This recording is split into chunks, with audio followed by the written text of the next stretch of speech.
ہمارے YouTube channel میں دوبارہ خوش آمدید۔ ہانگ کانگ کے کولون شہر کی تاریخ، معلومات اور دلچسپ حقائق۔ آپ نے سینکڑوں یا ہزاروں سال پہلے مٹ جانے والے شہروں کے بارے میں تو سنا ہوگا، اور یقیناً دوبارہ سے دریافت ہونے والے کچھ شہروں کے بارے میں بھی کہیں پڑھا ہوگا۔ ایسے ہی شہروں میں سے ایک شہر کی دریافت تیونس میں بھی ہوئی، جو 814 قبل مسیح میں آباد ہوا تھا، مگر آج تیونس کے اس شہر کے بس آثار ہی باقی ہیں۔ لیکن کیا آپ نے کبھی کسی ایسے شہر کے بارے میں سنا ہے جو نہ سینکڑوں نہ ہی ہزاروں سال پہلے اس دنیا سے مٹ گیا ہو، بلکہ اس شہر کا خاتمہ ابھی چند سال پہلے ہی ہوا ہو اور اب اس شہر کے آثار بھی باقی نہ ہوں؟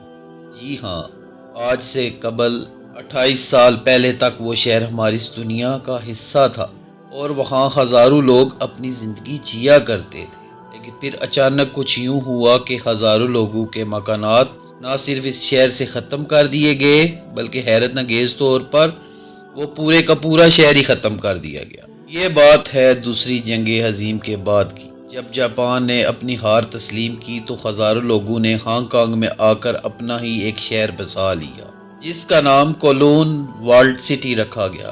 اس کا رقبہ صرف 6.4 ایکڑ تھا، اور اتنے کم رقبے پر بھی تب یہاں ہزاروں لوگ رہ رہے تھے۔ پاکستان بننے کے ایک سال بعد تک یہاں کی آبادی تقریباً 2500 لوگوں پر مشتمل تھی۔ یہاں زندگی پہلے ہی کافی مشکل تھی، لیکن وقت کے ساتھ یہاں حالات مزید خراب ہوتے چلے گئے۔ لیکن لوگ تھے کہ نہ جانے کون سی امید لیے یہاں اچھی زندگی کی تلاش میں آتے رہے، اور ایک وقت ایسا آیا جب یہاں کی آبادی 55,000 کے قریب پہنچ گئی۔ لیکن جب یہاں کی آبادی 2500 افراد پر مشتمل تھی تو پولیس نے یہاں سے اضافی لوگوں کو نکالنے کی کوشش بھی کی تھی، لیکن شاید تب انہیں یہ پتہ نہیں تھا کہ یہاں تو 50,000 سے بھی زیادہ لوگ رہنے چلے آئیں گے۔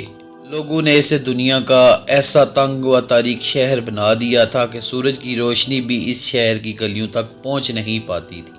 لوگوں کو دن میں بھی اپنی دکانوں میں لائٹیں جلانی پڑتی تھی۔ یہی نہیں، یہ ایک ایسا شہر تھا جہاں کوئی گاڑی بھی داخل نہیں ہو پاتی تھی۔ گاڑی کو تو چھوڑے، یہاں گندگی ہی گندگی تھی۔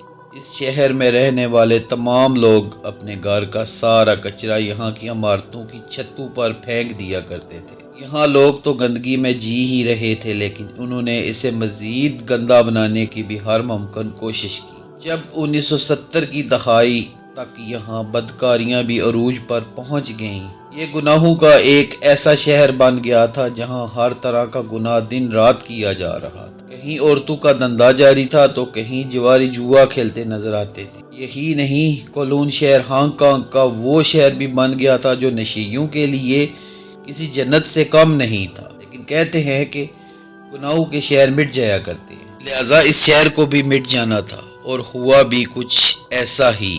جب 1987 میں ہانگ کانگ کی حکومت نے یہ اعلان کیا کہ وہ پورے کے پورے کولون شہر کا خاتمہ کر دے گی۔ کولون میں کوئی ایک بھی گھر، کوئی ایک بھی دکان اور کوئی ایک بھی عمارت باقی نہیں بچے گی، یہاں تک کہ دنیا میں اس شہر کا نام و نشان تک باقی نہیں رہے گا۔ لیکن دنیا کے اس گنجان آباد شہر کو صفحہ ہستی سے مٹانے میں بھی 6 سے 7 سال لگ گئے، اور بالآخر 1994 تک دنیا سے اس شہر کا خاتمہ کر دیا گیا، اور یوں کولون شہر آج سے صرف 28 سال پہلے تک ہماری اس دنیا کا حصہ تھا۔ لیکن آج یہ شہر بس اب تصویروں میں ہی باقی ہے۔ شکریہ۔ اگر آپ کو ہماری ویڈیو پسند آئے تو لائک، شیئر اور سبسکرائب کر دیں۔ شکریہ۔